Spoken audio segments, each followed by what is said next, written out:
Good morning and welcome to the Indiana University Internal Medicine Sub-Internship. First question, are you ready for internship? This is Joe Smith, the Clerkship Director. My colleague is Dr. Robert Vu, who is my Associate Director. So the first slide here is very important. Wellness is a priority, along with your education. This is a difficult rotation. You guys are all human. I care, and your health and your families have to be your priorities. Please let me know if you are having any family emergencies or individual emergencies, personal emergencies, or other extenuating circumstances so that we can help. So today, you'll start your rotation, and your resident may call you and say, hey, Sub-I, I have your first admission. It's a 32-year-old female down in the ER. The ED staff says that she has a blood pressure of 210/100 with a headache. She has normal neurologic exam, and they want to admit to us for hypertensive emergency versus urgency. Her Chem7 shows hypokalemia, and her CBC is still pending at this point. Can you go assess her and report back with your findings and plan?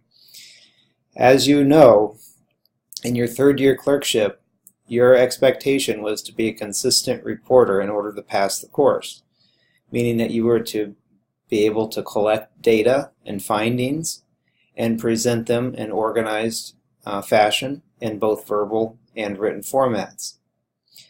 In the sub-internship, the pass threshold, the expectation is that you'll be a consistent interpreter, which means not only do you need to consistently present organized data in a verbal and written fashion, but you also need to be able to prioritize patient problems, build a differential diagnosis, and defend that differential diagnosis.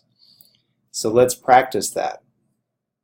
So generally in the orientation in real time with me, we would go through this together as a group. In this case, I will go through it with you. So you've got a patient that's hypertensive with hypokalemia. So the first thing that comes to mind for me is hyperaldosteronism. When aldosterone is high, you can suffer from hypokalemia, so the combination of hypertension and hypokalemia points to possible hyperaldosteronism. Another thing to consider is what's causing the hyperaldosteronism. Is it hyperplasia, iatrogenic, malignant? Another possibility when you're thinking along these lines is renal vascular hypertension. A couple of examples of those would be fibromuscular dysplasia and renal artery stenosis. Fibromuscular dysplasia would be much more common in this age group and gender than renal artery stenosis. Other considerations are preeclampsia or very severe gestational hypertension. You could consider the possibility of essential hypertension that is just now presenting, or presenting due to non-adherence to medications. And illicit drug use is another option. So we've now considered a differential for this patient's hypertensive emergency or urgency, and now we need to consider a diagnostic workup. So I'm going to throw these out relatively quickly, whereas in the room when we're doing the orientation, these come from you guys, but for hyperaldosteronism, you need an ACTH, you need a morning cortisol, you need a renin and aldosterone level, and from that you might need more depending on what findings you come to. If you're looking for renal vascular hypertension, you'd want renal Dopplers. If you're looking for preeclampsia, you would start with a urine pregnancy test and then consider other options if that was positive. If you were thinking about non-adherence to medications, you'd want to take more history. If you were thinking about illicit drug use, you'd want to send a urine drug screen.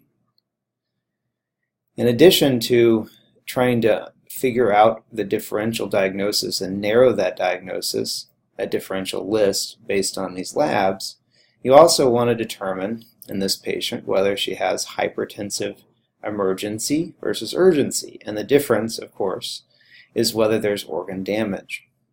Emergency there is defined by having organ damage. So we need to look for organ damage as we work this patient up. In that case, some things that we need to order up front would be an EKG and troponin to look for cardiac and organ damage. We would want to obtain the full CMP to look for hepatitis, also get the creatinine, which we don't have yet. We would want to obtain a urinalysis to look for red cell casts in the urine.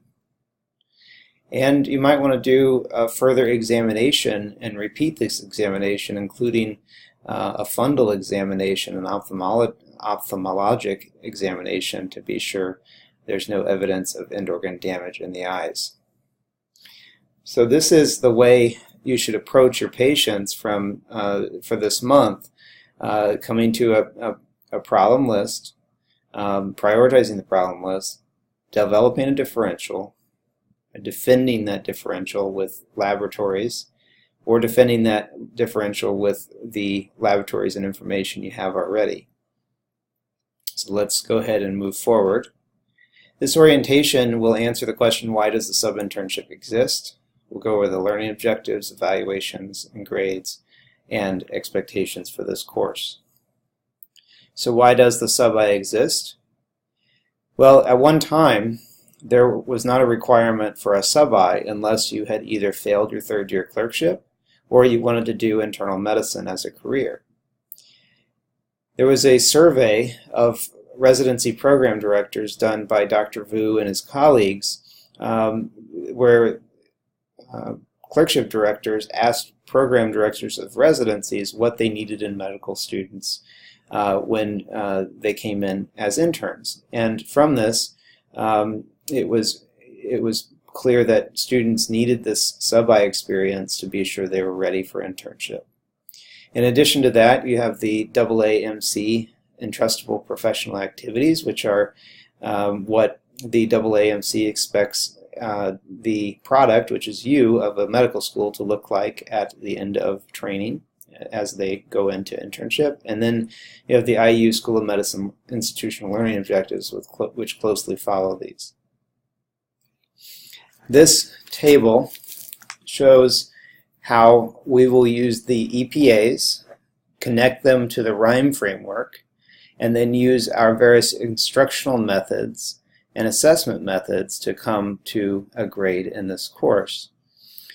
The EPAs you can see on the left: gather an H&P, write notes, and oral presentations are EPA 1, 5, and 6 of the 13 that we have. And you can see that these connect well to the reporter level on the RIME framework, and that will instruct these using the clinical experience and iHuman, and will assess you in these instructional areas using the performance evaluation and the iHuman rubric, which is based on RIME. As you go down the page, you'll see the rest of the EPAs are considered in the interpreter or manager area, and we'll also assess these using clinical experience, iHuman, and a transition of care module, which will look at handoffs and transition of care, as well as collaborating as a member of an interprofessional team. So, moving forward on more detail on how I assess your achievement, we have three main components to this course: the clinical performance evaluation, the transition of care module, and the iHuman module. The clinical performance evaluation is a Likert scale evaluation that many of you have seen before. It also includes comments that are reviewed for evidence of effort and RIME level performance. And a copy of this evaluation form is embedded in the syllabus for your review. This is a portion of that evaluation form. You have Likert scale responses, And those Likert scale responses are given via rhyme anchors, such as the one that's highlighted, obtains basic history, characterizes most patient concerns, and identifies new problems in an organized manner. And there are comments at the end of this evaluation form that are also reviewed for rhyme level performance. The details of rhyme are important. I'm sure you remember the rhyme framework from your third-year clerkship. In that clerkship, you had to be a consistent reporter in order to pass the rotation, meaning that you had to be an effective communicator with patients and other sources to accurately collect clinical data, organize and present the data in written and oral formats. Now, in the sub-internship, we expect you to perform at the interpreter level. At that level, as I said before, we need you to be able to analyze and integrate data to develop and defend a differential diagnosis, as well as possess the clinical judgment to prioritize patient problems. Oftentimes in the sub-internship, we see students achieving in the interpreter manager area, where there's some early manager level skills, such as diagnostic and therapeutic management plans. And very rarely we see a full manager. It's rare for us to see an educator to the point that it's almost never going to happen. This is generally what we see residents doing towards the end of their time as residents. A little more detail on the meaning of achieving at the interpreter level. In order to achieve at a rhyme level, you must consistently perform at that level and all levels below it. So a student cannot be an interpreter if that student is an inconsistent reporter. An example, a student receives comments that describe well-developed differentials and plans, but the same student has comments suggesting difficulty organizing and presenting data. This student is an inconsistent reporter despite some ability at and above the interpreter level. So if you're inconsistently reporting, you cannot be an interpreter, even if you have skills in the interpreter area. Now moving on to the transition of care module. This module is a detailed transition preparation and follow-up of a patient that you will either transfer or discharge from your care.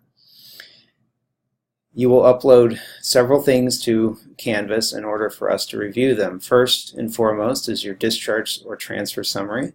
We'll go through which one you'll be submitting in a moment.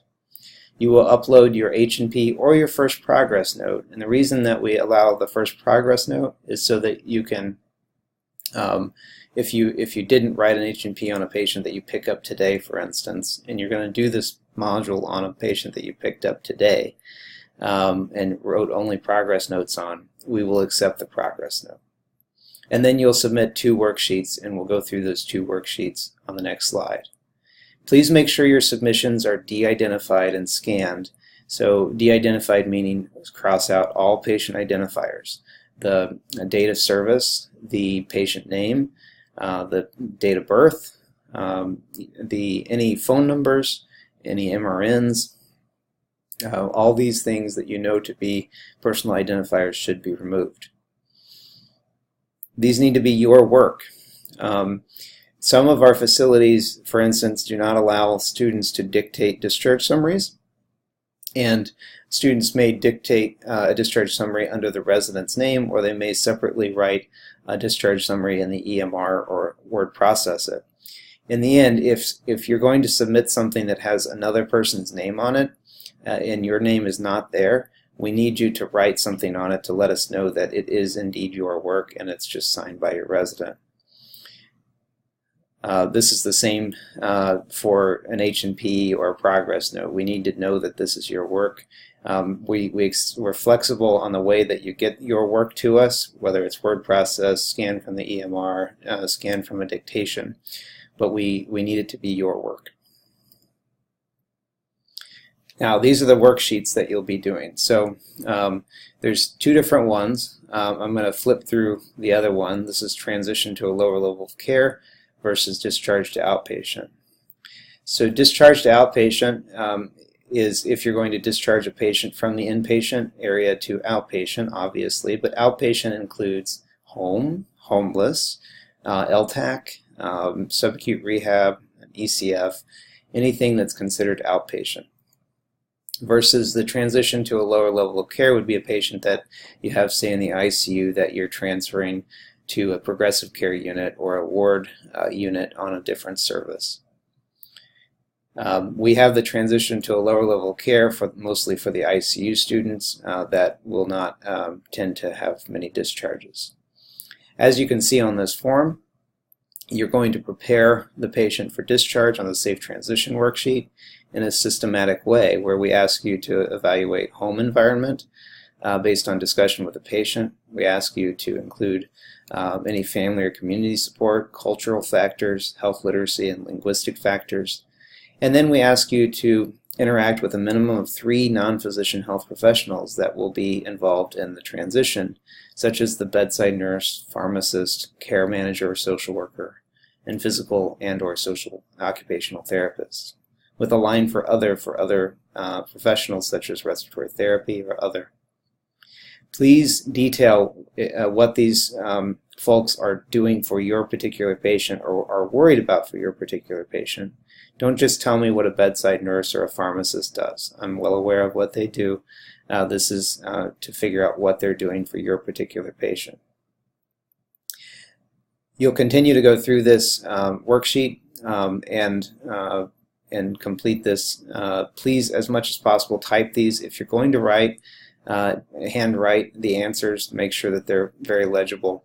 I'm not going to make excessive attempts to read illegible writing, so you're better off completing this by typing it. Then you see the follow-up worksheet. You'll follow the patient up 2 to 5 days after discharge, and you'll see how they're feeling, whether they're taking their medications, whether they've received their durable medical equipment and various services that you discharge them with. And then you'll assess your transition as a success or a failure and reflect on it. These are meant to be your thoughts and feelings and reflections, not your patient's. We do certainly want to know if the patient felt like it was a success or a failure, but this is directed to you on whether you think it's a failure or a success. And the same thing goes for the transition to a lower level of care. You're going to be preparing the patient for the transition, assessing factors such as nurse-to-patient ratio, frequency of labs, and the level of care that you're sending the patient to. Same interprofessional discussions, and then a follow-up. There are detailed instructions for this entire module in the packet of the worksheets. There is a embedded Sub-I curriculum 2.0, which was written by Dr. Vu and his colleagues, that goes through and defines the necessary content of a transfer and discharge summary, and there's also an example discharge summary to review. This rubric for grading is available in the syllabus, and I would recommend that you review it before you start. You can see that complexity of the patient is worth 10 of the 100 points. If you do this project on a 23-year-old with a fibula fracture that's going home with a cast and crutches and no other services needed to live with his mother, that is not going to get you much out of this project. If you choose a complex patient as described in the worksheet instructions, such as an 85-year-old being discharged to the care of his wife who's 95, that you've just initiated on warfarin, you will get a lot more out of this, this project. The Safe Transition worksheet, you can see, is 20 points. The follow-up worksheet is 30 points. You can see the details of what we're grading in each section. And then the discharge or transfer summary is worth 40 points. You can see the details of that scoring of the 40 possible points for each of the different summaries, so discharge or transfer. And you can see that the hospital course in the discharge summary is 26 of the points. So we're going to be paying attention to that, and based on what the Sub-I curriculum 2.0 says, that should be in this hospital course. And also the transfer summary is 13 points from the hospital course and 13 points from the hospital the problem list and assessment and plan. So similar. The reason that we have you submit your H&P or first progress note is so that we have context when we're going through your discharge and transfer summary to understand how you have concluded and summarized the hospital stay compared to the context of looking at your H&P or your progress note. We don't grade the H&P or the progress note, it's simply there for context. Some key points. Choose a complex patient, as I said. Remember that you have to follow these patients up, so don't do this on the third to last day of the rotation. You need to have time. Make sure that you get good contact information for the patient. It's okay if you reach out to a nurse at an LTAC or a family member, as long as you're following up with someone. Remember, discharged outpatient, those worksheets are for discharged home, ECF, LTAC, any outpatient setting, including homeless. And then transition to a lower level of care is someone that's moving from the ICU to a lower level of care in the same facility with a different team. So now iHuman is the third module, the third segment of your grade. We'll go through it in a video orientation later this morning, which are available on YouTube. It's a cloud-based patient encounter simulation that can train and assess patient care skills, including data collection, differential building and defense, management, clinical reasoning skills, and written H&P skills. We grade the iHuman module based on your H&P that you submit within this cloud-based system using this rubric, which is a modified version of the Pangaro rubric for assessment of H&Ps. The Pangaro rubric is a rhyme-based rubric. Pangaro is the author of the rhyme framework, and this is the same rubric that's used in the third-year clerkship to assess H&Ps at that time. We've just modified it for use in iHuman. This grading rubric is in the syllabus, and again, it's based on the rhyme framework. This iHuman organization slide is meant to show you how we will set up the iHuman structure for the month. The dates, the 12th, 17th, 27th, and 5th, are for the April rotation only, so don't pay attention to those in the subsequent rotations. The calendar that you receive by email or in the live orientation with myself, it will detail exactly what days correspond to the completion timing column. So case 1 is a practice case, and you need to have this finished in the first 5 days of the rotation. You'll be able to review a case key after this case in order to understand how your performance compares to an H&P answer key, which I have written and had reviewed by other educators. Case 2 will need to be completed in the first 10 days of the rotation. It's also a practice case. There's also a case key on Canvas for you to review, but in this case we offer optional individual feedback. In order to get that feedback, you just have to email Sandy by the 10th day of the rotation to sign up, and we will take a look at your case, Dr. Vu or myself, and we'll send you emailed feedback on your performance. If we need to do additional discussion or face-to-face discussion of questions that you have, we can set up a phone meeting, a Zoom meeting, or a face-to-face meeting depending on where you are. Then case 3, which is due the last day of the rotation, is a graded case, and you'll receive feedback on this case via the formative section of your grade, and your grade on iHuman will be based on your performance on this case. So if you look at this for the April rotation, the first 5 days of the rotation, that deadline is April 12th. The first 10 days of the rotation, where the second case is due, that's April 17th. The last day of the rotation is the 5th, and the 20th day of the rotation, when you can expect to have our feedback returned by, is the 27th. So that's the reason those numbers are up there. iHuman Optional feedback, again, this is highly recommended. Contact Sandy by the 10th day of the rotation if you're interested in getting this feedback, and then she'll send out requests to Dr. Vu and I to complete these. The feedback initially, like I said, will be emailed, and then if you need additional explanation or face-to-face time, we can arrange for phone, face-to-face, or Zoom meetings. iHuman is graded again on the RIME framework on a numeric scale, with 0 being an inconsistent reporter, up to 5 being a manager. This will go into more detail on how this is done in the iHuman video orientation. Grading criteria. So the grading in the sub-internship is not held to the IU School of Medicine grade distribution policy, meaning that I do not have to give 20% of you honors, 40% of you high passes, and 40% of you passes. I can, if all of you achieve at the honors level, I can give you all honors grades.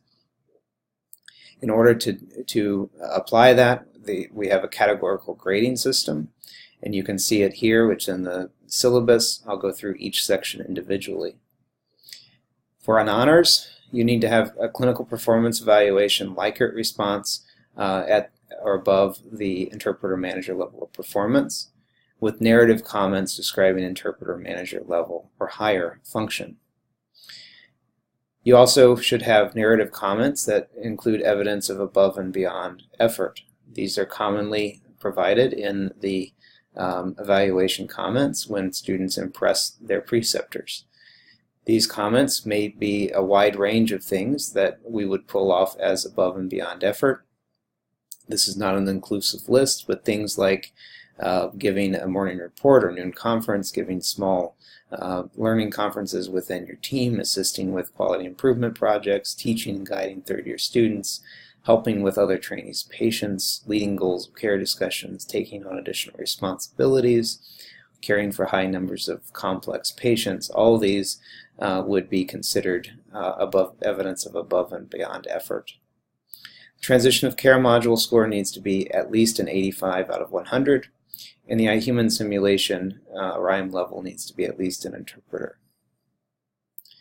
For a high pass, the students need a Likert response score in the interpreter level of performance with comments suggesting the same, at least a 75 out of 100 on the transition of care module, and at least an interpreter level of function on iHuman.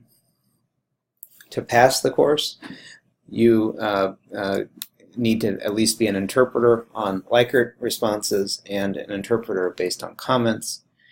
Your score on transition of care needs to be at least a 50 out of 100, and your iHuman RIME achievement level needs to be at least at the reporter level. If you score as an inconsistent reporter or less than 50 on the transition of care module, you will not fail the rotation based on only that. You would receive an area of concern if you were otherwise passing the course but did poorly on either of these modules. Area of concern is the only way that I have as a course director of getting you resources to assist you in improvement and remediation without it going on your transcript. So this is the reason that I choose this method. So if you were to get an area of concern in patient care for iHuman, you would be required to complete an extra case with Dr. Maida, and this would be an iHuman case. And once he felt that you had remediated the iHuman deficiency, this would be cleared from your record. The transition of care module, less than 50, we would have you essentially fix your transitional care module and work with us to remediate that issue. So failure and isolated deficiencies, these are mostly technical definitions from the school. Failure can occur from gross unprofessional behavior. If you fail in 2 or more competencies, that's defined in the school's policies as a failure. If you fail in the isolated deficiency, or if you have an isolated deficiency specifically in the patient care competency, that's considered a failure. And you could fail if your clinical evaluations, in other words, your preceptor evaluations, are lower than the interpreter level. An isolated deficiency is a student who receives an overall passing grade but fails to pass one of the 6 competencies, with the exception of the patient care competency. Timely and satisfactory completion of required tasks is a professionalism standard, and if we're having trouble getting you to turn in assignments, you could receive an area of concern, an isolated deficiency, or a fail on the course.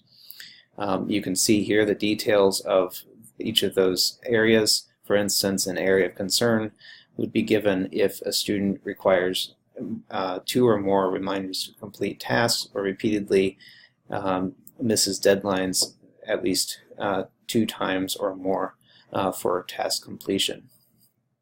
These are professionalism standards that I think all of you can meet if you apply minimal effort. I'll let you read through the eligibility for isolated deficiency and failing the course grade. Please note that if you have not completed assignments on the last day of the rotation, it's at the discretion of the course director of whether to accept those assignments or not. Now we'll move on to expectations. Attendance and days off is our first topic. My preference for your best possible training and education, in order to get you the best quality evaluation and feedback training and education, is to have you take 1 day off per week with your resident, and avoid, if at all possible, taking interviews during the sub-internship. But we have a balanced days off policy, recognizing the wellness of our students has to be a priority. So the absolutes in this balanced days off policy are that you must abide by work hours, you're limited to 4 days off, and you must not miss call days. You do have the option to take 1, 2, or 3 days off consecutively, depending on your needs. So if you have an interview, you could take up to 3 days off in a row. Now, we have an interview policy which is in the syllabus, which is shared across the Phase 3 rotations. If you review that, you'll notice that if you're going to take an interview, we need to know about it, and we can work with you on taking additional days off, but we need to know about it so that we can work with you. And we'll seek out a number of options, including potentially switching your rotation to a different time if we need to.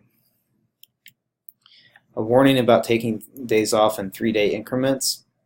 This can be a grueling decision, because if you take your 3 days off, let's say at the beginning or the end, you can have 2 to 3 weeks straight without a day off, which is very difficult for your sub-I. Attendance. Contact both the team, resident, and attending, and the clerkship coordinator as soon as possible if you have an unforeseen emergency that's going to cause your absence or tardiness.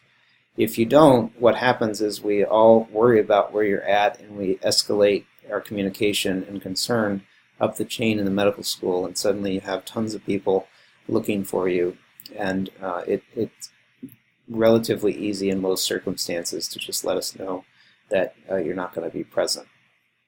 If you are going to take time off, we need a 2-week notice per school policy outside of these emergencies. For call in hospitals with shift schedules such as night float, you would follow the assigned resident. In general, in those situations, you would admit until 7, leave by 9, and return the following morning by 7 a.m. and work that next day through. On the other hand, if you're in an overnight call system such as our VA ICU or our Eskenazi ICU, you could either take call overnight, stay in house, arrive at 7 a.m., stay in house overnight, and leave by 11 a.m. with your post-call resident, or you could admit till 7, leave by 9, and return the next morning at 7 a.m. to work a full day. That's up to you. We have varying circumstances throughout the state, so we allow both call systems. In patient care, we want you to write your own notes, including H&Ps on holdover patients. So many of the learning opportunities that you have these days in the current way that hospitals work will be holdover patients. Those patients are just as important for your education as a patient that you work up independently from the beginning. One thing that I would specifically mention is that in the CS exam you're not given any structure when you fill out your H&P. So it's important to practice writing a full H&P on a patient without any guidance. This is another reason that you shouldn't use templates, which I'll mention later in this orientation, but don't use the EMR templates to complete, say, your review of systems, as this will not provide you with a good preparation for the CS exam. You should write your own progress notes, transfer and discharge summaries. As far as patient load, you should take care of a max of 3 new admissions per call night and max of 6 patients at any given time, with fewer expected in an ICU setting with patients with much more complex and numerous problems. In those settings, typically a max of 3 patients at any given time would be excellent, and 1 to 2 new admissions per call night. Practice self-awareness, so know your limits and when to call for help, and push yourself over the month. If you start out with 1 patient, that's very, very, very okay. If you end with only 1 patient and you're unable to care for more patients through the month than just 1 at a time, that's a problem. So we need you to be self-aware and be safe, and start where you're capable, but we want you to build on that through the month. Documentation should be yours. These are legal documents. They're discoverable in court and more. Since CMS allowed billing through medical student documents in March of 2018, facilities are beginning to use student documentation to bill. You should not copy and paste. At most, what I would recommend is that you copy your problem list and then delete all the plans after it and rewrite your plans. Another option is to not copy and paste at all. If you copy and paste, you'll get yourself into trouble. One way that you can look really foolish is using something along the lines of day 4 of 7 of vancomycin for 3 days in a row, and then you've exposed the patient to extra vancomycin because your note was your own reminder of how you're caring for the patient. So avoid copy and paste as much as possible. There are ways to use it to remind yourself, say, of the problem list without causing yourself too many headaches. You should avoid templates that prompt you what to enter, as I mentioned, given your CS exam that's coming up. Expectations for documentation are that you complete H&Bs based on what you learned from ICM and the 3rd year medicine clerkship. The note should be the go-to note in the chart. As far as content, I do want you to write concise notes, but also comprehensive notes. So if a patient presentation needs a comprehensive social history in a certain area, then it should be there. If the patient presentation does not require that, you use your judgment. But things should be comprehensive and concise.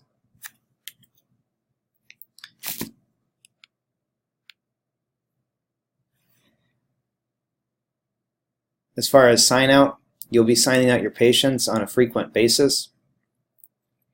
Essentially, every patient you care for every night will need a sign out. These sign outs should be verbal and written and should be completed in a quiet, private area with no distractions. The sign-outs should include 5 main points on each patient. Who is the patient? Why is the patient here? What is their current clinical condition? And what is the plan moving forward? And finally, and likely most importantly, what to expect from the patient or anticipatory guidance. So if the patient is febrile, what do you want the team to do? Culture? Expand antibiotics? Don't culture? If the patient codes, certainly you'll want to know the code status, but if a patient is sick enough that you think they may code, you may want to tell them how to get a hold of the family and whether the family might be willing to change code status after an initial code. So there are a lot of different anticipatory guidance things that you can tell about your patients. You need to do self-directed learning this month. Up-to-date is great for initial search, but you should also do primary literature searches using PubMed or Ovid. And don't forget about the availability of IM Essentials text and question books in the library, or you can purchase them yourself. iHuman Patients has a reference section after each case that can lead you to more information about why you should be doing whatever we're asking you to do in that case. There are also YouTube videos such as the IU Critical Care page, and then there's a primer to the internal medicine sub-internship. If you just Google this online, you'll find it, and it can guide you on how to do well on the sub-I. Some important mid-month feedback expectations from the LCME. We need you to complete your mid-rotation feedback by mid-rotation, which is documented on the calendar that you received from Sandy Laughlin. What you need to do is self-assess, sign and date the form, provide the form to your attending and resident. If you don't have a resident, that's okay, but if you do, we do need to see their feedback, and you need to see it as well.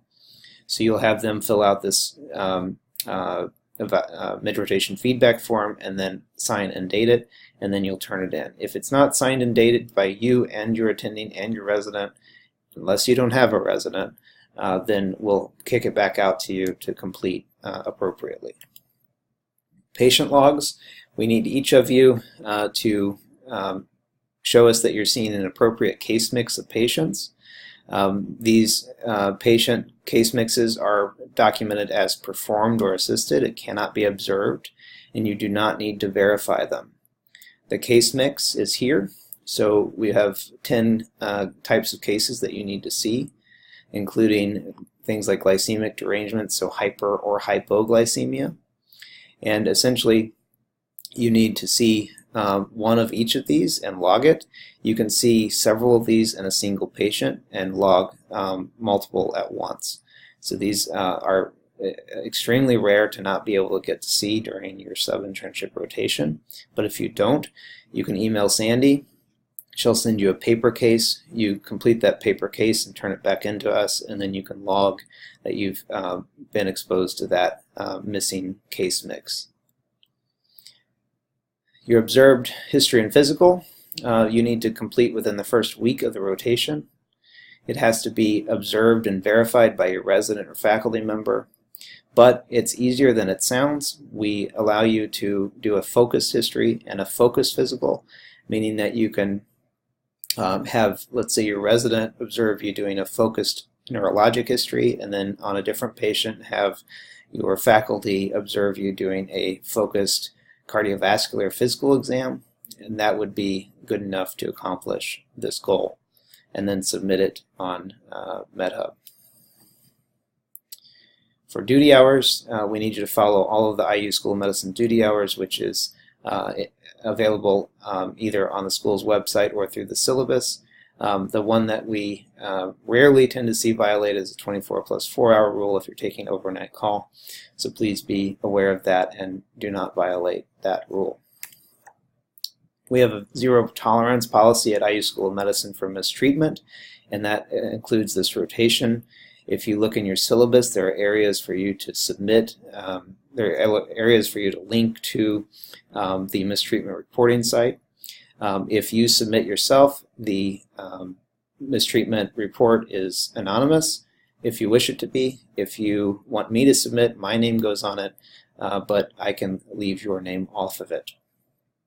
It's very important if you witness mistreatment to submit the report, as if we don't identify the behaviors, they won't change, and we can't change our school's environment. Please, please, please submit mistreatment reports if you're seeing mistreatment. Last 2 points, please seek feedback on your performance, not just in mid-rotation, but throughout the month, to make sure that you take every opportunity to improve. And please let me know immediately if you're having problems. My email address and phone number, and Sandy's email address and phone number, are available in the syllabus. We won't include them on this YouTube video as it is a public video. Please contact us as soon as possible